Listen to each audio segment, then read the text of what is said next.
Szanowni Państwo, naszym trzecim mówcą w dniu dzisiejszym będzie ksiądz profesor Rocco D'Ambrosio z Wydziału Nauk Społecznych Papieskiego Uniwersytetu Gregoriańskiego w Rzymie.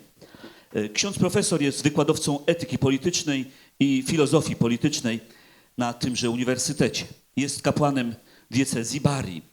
Zajmuje się m.in. badaniami nad korupcją, a ostatnio także nad reformami papieża Franciszka. Jest, co dla nas bardzo ważne, również praktykiem, jeżeli chodzi o duszpasterstwo ludzi pracy.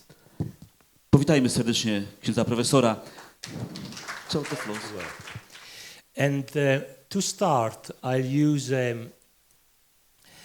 an image given by Pope Francis.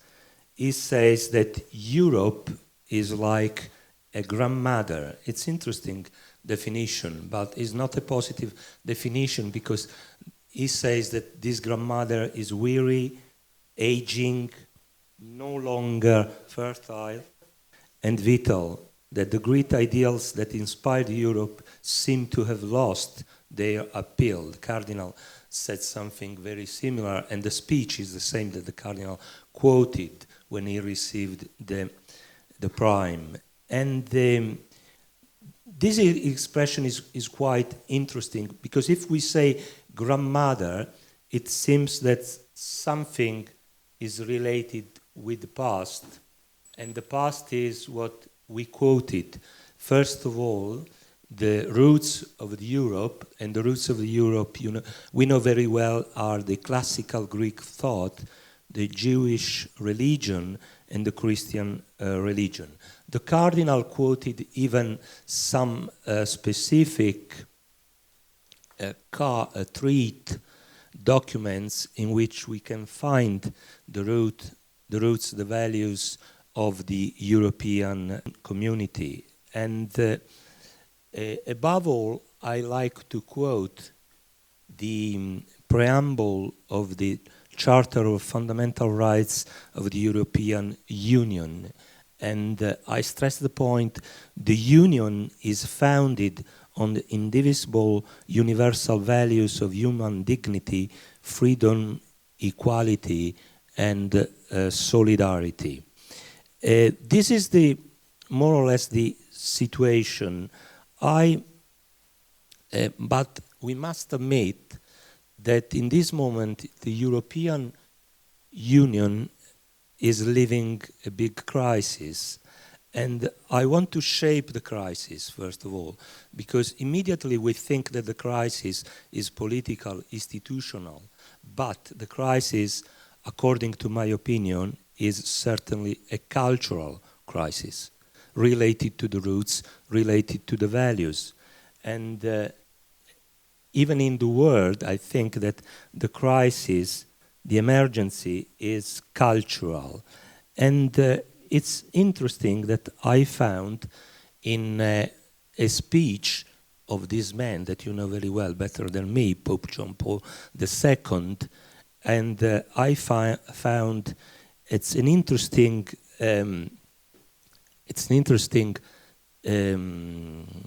thought about the crisis. I've got even the Polish version for you. It's quite more simple.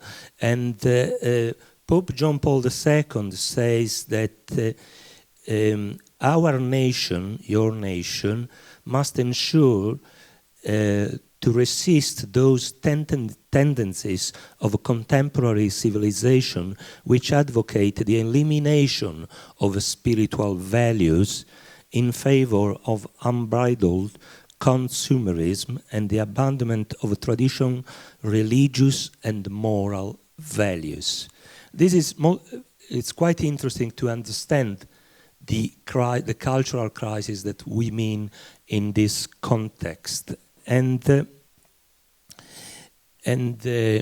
I think that the same thought we can find in one of the first speech in St. Peter's Square of the actual Pope Francis.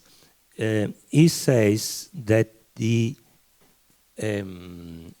current I've lost my page here. I'll find it, don't worry. The current crisis is not only economic and financial, but is rooted in an ethical and anthropological crisis concerned with the idols of power, profit, and money, rather than with the value of the human person has become a basic norm for functioning and a crucial criterion of organization. This is interesting because it gives us, I pass Schumann because my time is not big, and I think that in the mind of the all European citizens and politicians, there are this, for some reasons, is a dilemma. The political reality is a bit far from the cultural project. Even in the second speech, we heard something about the root of the Europe. And so, in other words, we face political, structural, institutional problems, and in the same time, we think that we need more. And we think that Europe is losing something that promised, that something that is related to the beginning of this big community. And it's not easy. The cardinal quoted, and he stolen me, quoted this famous passage about the question of Pope Francis about the future and the past of Europe, and I quote another passages that the cardinal didn't do, so I think to be original for some reasons. The passage, I want to stress the point that the Pope in the same speech says we need a memory transfusion. It's like a blood transfusion. We need a memory transfusion. If we think, please, we must avoid to be rhetoric. It's not a problem of young people. Sometimes young people, they know Europe better than us because they have got the experience of Erasmus, the experience of the universities, and so they go around Europe, they speak English better than us, and so they don't need sometimes a memory transfusion. But the adults and the old people, they need, because all the European matters are really related with the economical. So, so far, no one can deny that Europe has got some disease, illness, some disease. I want to be very clear about the disease of Europe. I don't think that for the major part they depends on the European situation. It's something more, bigger than Europe. In this moment, the problem is the challenge or the challenges of the globalization. Because if we fix the point, this is a famous definition of globalization, that globalization, as Professor Moskanter says, Nobel Prize a few years ago, she says that globalization is the process through which markets and production in different countries are becoming increasingly interdependent. Let's remember this point. The definition is based on shaping the market and shaping the fact that goods and services are globalized. But if we are honest, my students coming from 5 continents is a global approach to the problem. If we are honest, even people are in different countries are becoming increasingly interdependent. And in many discussions about Europe, we take for granted that goods and services are interdependent. But when we talk about people interdependent, we start saying, oh, no, but the problem of migrants, probably Pope Francis is a bit exaggerate about the problems. Yeah. You know very well, if we accept the globalization on one side, we can't say, I don't accept on the other side, because the globalization is only a movement. So, of course, I'm summarizing the problems related to the globalization, and I'm trying to give an European approach, but I'm quite sure and convinced that the problems are bigger than us and than our analysis. All right, my students have come back. They are not happy, but the professor is still here. The other side of this photo are the migrants in the Mediterranean Sea. So, people are independent, but even those people are estimated now in 258 millions of people going around for different reasons, normally for emergencies. And so, if this is the situation, the question is, can we put the time hands back? No, we can't. No, we can't. Europe is in the global world, and the global world is the interdependence between goods, services, and the people going around the world. If this is the situation, I stress some point, the Cardinal already quoted the proposal, taking them from Pope Francis. The Pope says the capacity to integrate, the capacity for dialogue, the capacity to generate. And I'll say something about the three issues. I don't know how much time have I got more, because I stopped for many reasons. Anyway, I'll go on and you stopped me. Let's talk about the first challenge, integration. The integration in our countries is problematic. It's really problematic. I know, of course, my country. I read something about other countries in Europe. The integration is really put in crisis by the exclusion. We are a bit far from what we promised in the fundamental charter, in the fundamental rights. The Union is founded on the indivisible universal values of human dignity, freedom, equality, and solidarity. We are really so far. And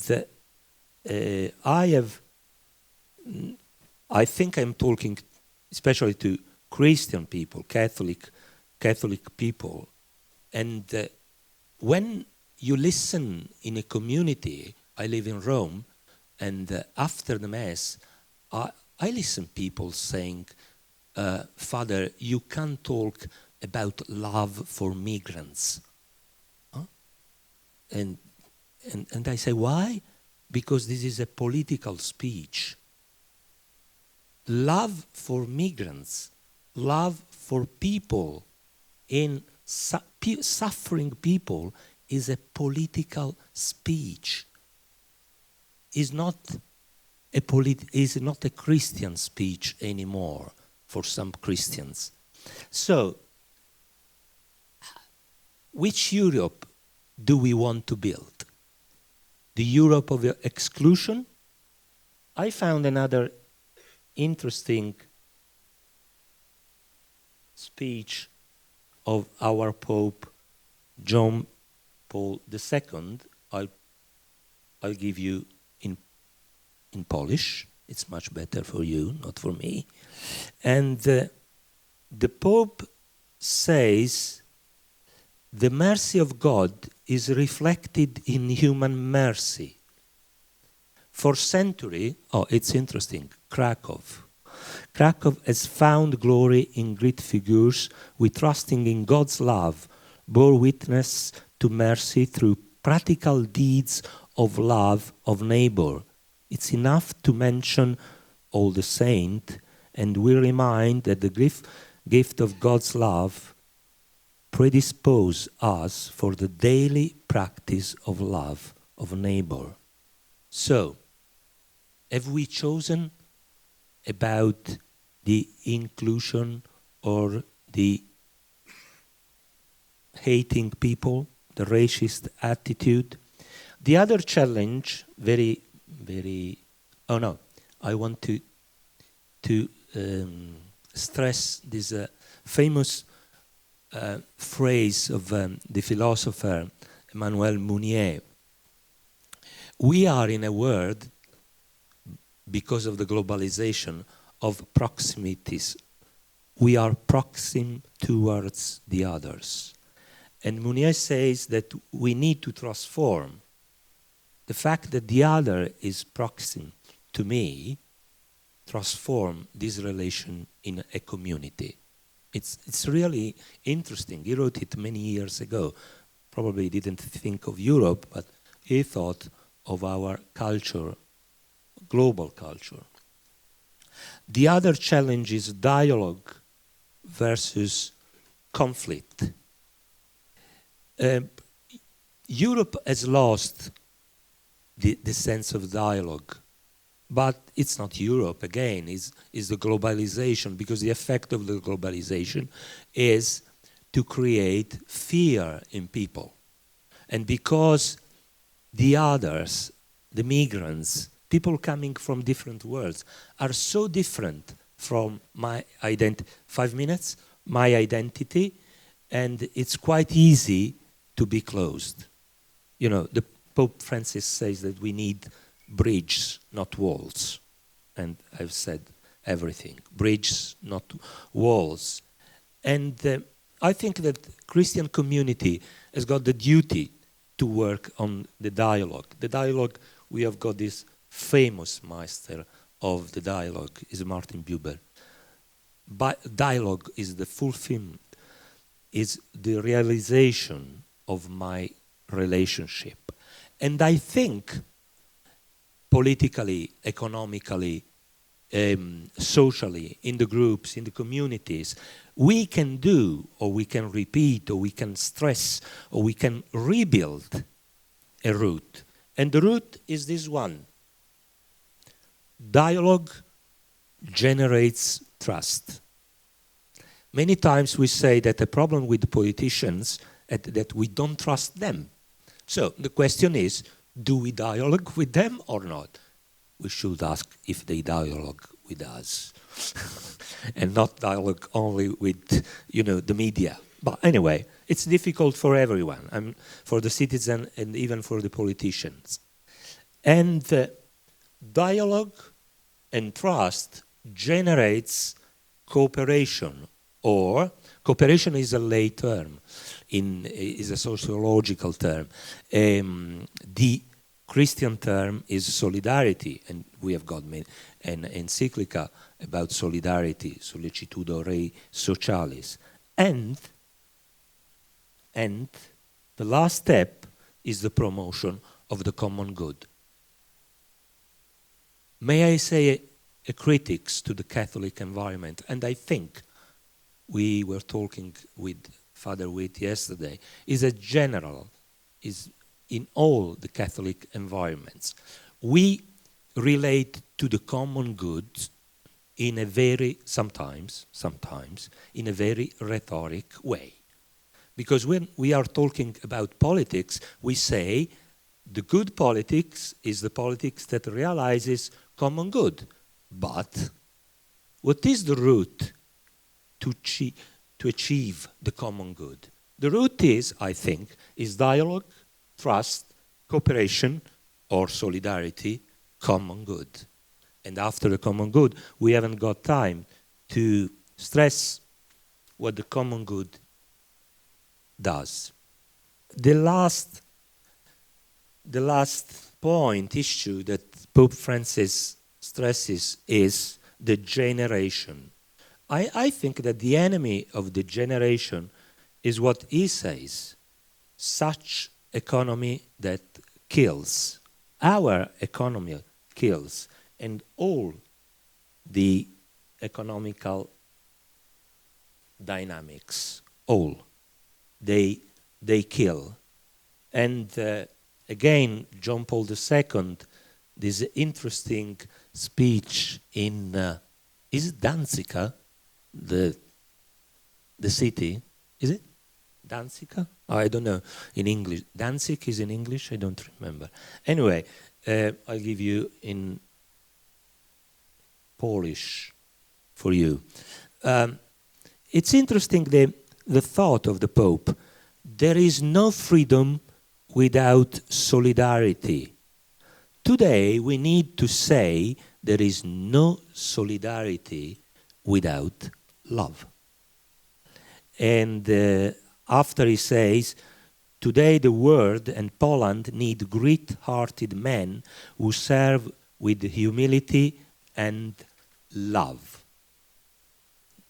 This is what we propose, but Pope Francis is very clear about the economy that kills people, kills the environment, kills everything.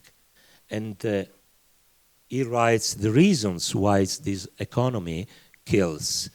The increasing gap among the various North and South, the gap among poor and rich, social policies crisis, the crisis of welfare state, the level of corruption, the presence of crimes, mafia we say, and the environment distracted, and the technocratic paradigm. Let's go on very quickly, and 1 minute, and I finish. My colleague, few minutes ago, said another problem of Europe in this moment. I don't comment Europe between, I say quickly, between two icebergs, populism and sovereignism. But I like to end my talk with a quotation of Pope Francis about the sovereignism and populism. Here we are, and I finish. He says, after the Second World War, when great figures such as Schuman, we quoted first, or Adenauer, imagined an European Union, they envisaged something not populist. They meant a brotherhood of all Europe, from the Atlantic to the Urals. These were leaders, capable of conducting the well-being of a country without posing themselves at the center of the attention. Thank you very much indeed.